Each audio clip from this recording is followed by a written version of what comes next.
Bonjour, c'est Jérôme.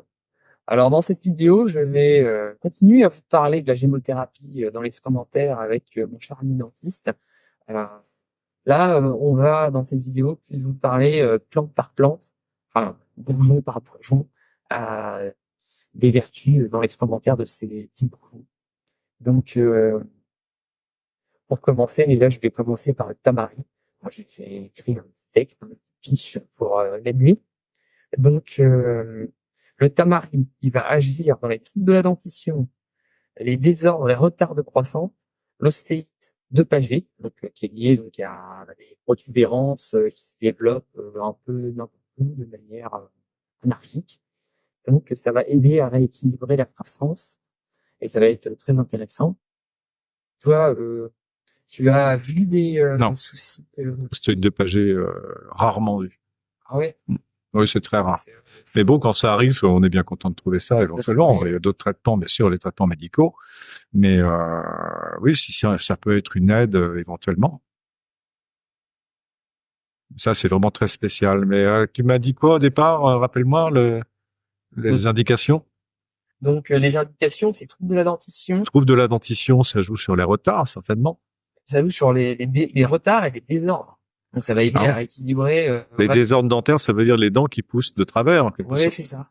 C'est ça, les dents qui Ah bon? poussent. Donc ça les rééquilibre. Oui, Je connaissais pas. Et après, c'est quoi? après, c'est ostéite de Paget. C'est tout. Pour le tamaris, c'est tout.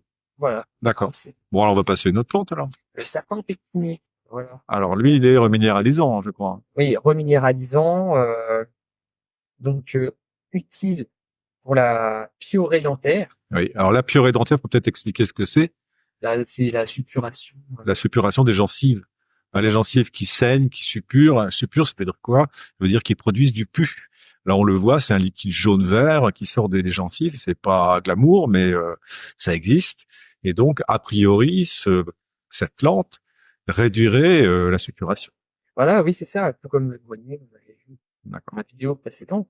Et là, il va aussi jouer sur, comme on en a parlé pour les caries, pour Alors les caries, ça donne quoi sur les c'est- caries? Ça empêche le développement des caries, c'est-à-dire des caries oui, déjà formées, bah elles s'agrandissent pas, elles s'empirent pas. oui, elle s'empire pas, ça va surtout jouer sur ça, mais ça va aussi jouer sur la reminéralisation. Alors si la carie est toute petite, minuscule, ça reminéralisera l'émail, c'est ça?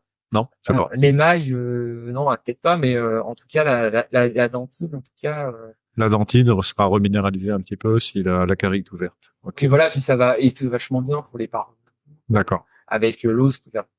Ah ouais, effectivement. Ah donc ça reminéralise de l'os qui est en déconfiture en quelque sorte quand la gencive se décolle et que les dents se déchaussent. Pour reprendre des termes courants. Ça va en fait stimuler la fixation du calcium et rééquilibrer D'accord. Alors là, pour ça, c'est intéressant pour nous dentistes généralistes. Qu'est-ce qu'on donc c'est toujours par cure, cure d'un mois, renouvelable une fois. oui, Ensuite, on stoppe un mois, puis on reprend un mois et encore un mois. c'est-à-dire, selon le cas, on peut soit faire juste un mois et après arrêter et reprendre, Ou un mois sur faire un deux. mois d'arrêt et reprendre. Un mois sur deux toute l'année, pendant 6 mois. Voilà, ou alors, si dans certains cas où il y a vraiment besoin d'y aller fort, faire 3 mois, un mois, mois d'arrêt. D'accord. Donc là, le retentissement, c'est quoi? C'est on voit à la radio, par exemple, quand on prend des radios de contrôle, on voit que l'os se reminéralise probablement. Voilà, c'est ça, ouais. Ça reminéralise. Ok. Bon ben ça, c'est à voir. Effectivement, ça peut être intéressant dans le domaine dentaire. D'autant plus que c'est des traitements qui sont bien acceptés par le corps, mieux que d'autres traitements plus médicaux, mais plus agressifs, on va dire. C'est ça, la Moins bien tolérés. là, les communautés quand même. Ok.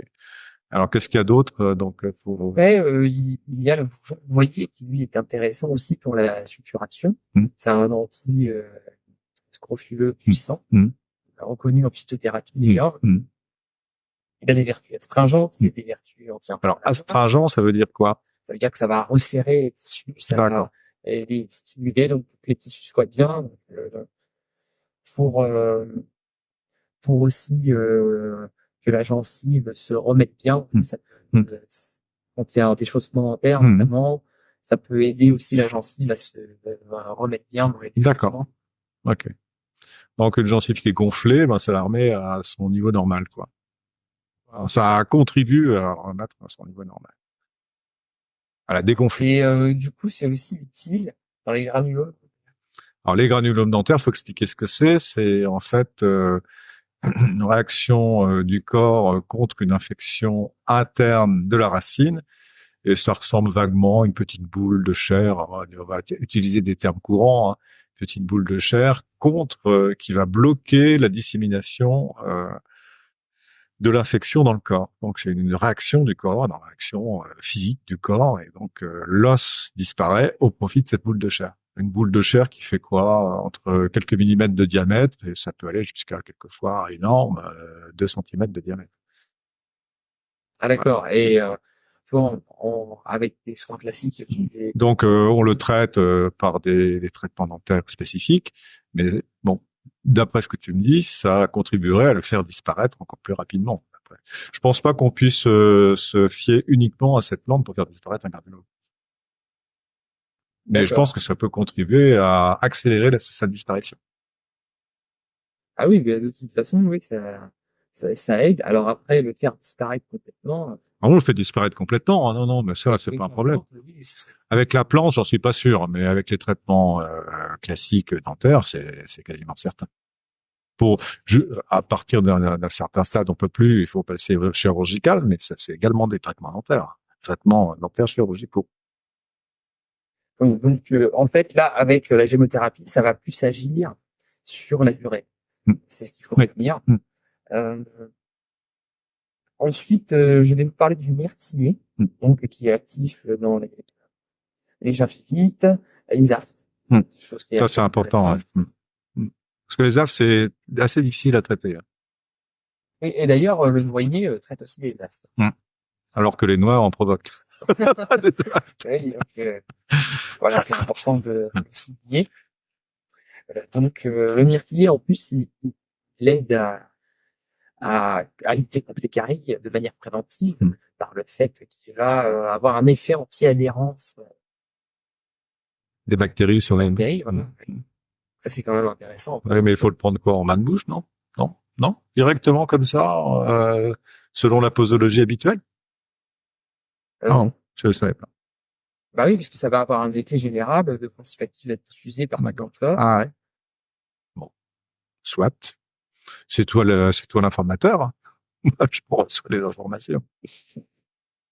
Donc oui, donc voilà, ça c'est quelque chose d'intéressant. Ensuite, il y a le chêne. Le chêne, lui, qui va être actif pour les gingivites, les parodontoses, les saignements de gencives, c'est intéressant. Parce que ça va notamment, toi, qui dois être trituré dans la bouche, ça peut être assez gênant. Ouais, oui, c'est habituel. Et il va aussi être actif pour cicatriser la muqueuse ah oui, ça c'est intéressant. de la gencive. Ouais. Donc par exemple, ça pourrait être en association avec les huiles essentielles que toi je sais utilise pour cet effet-là. Ouais. Donc voilà, ça c'est bien. Le bourgeon de cassis, lui, va être actif sur les aftes aussi. Donc c'est bon à savoir. Voilà. Anti-inflammatoire, comme on l'a déjà vu. Le bourgeon de bouleau, lui, va plus agir en reminéralisation, va aider pour les gencives molles, les gencives saignantes, les gingivites. Et donc, ça fait quand même pas mal de... Ça fait du boulot, comme dirait l'autre. Oui, voilà, ça fait du boulot. Il y a pas mal d'applications quand même de la gémothérapie. Hein, oui, oui, c'est vrai. Ah, c'est à essayer. Hein, c'est à essayer. Moi, j'ai pas d'informations là-dessus. Je suis un petit peu comme le poussin qui sort de l'œuf à ce niveau-là. Mais bon, et pourquoi pas? Bien sûr, de toute façon, si ça fait pas bien, ça peut pas faire de mal.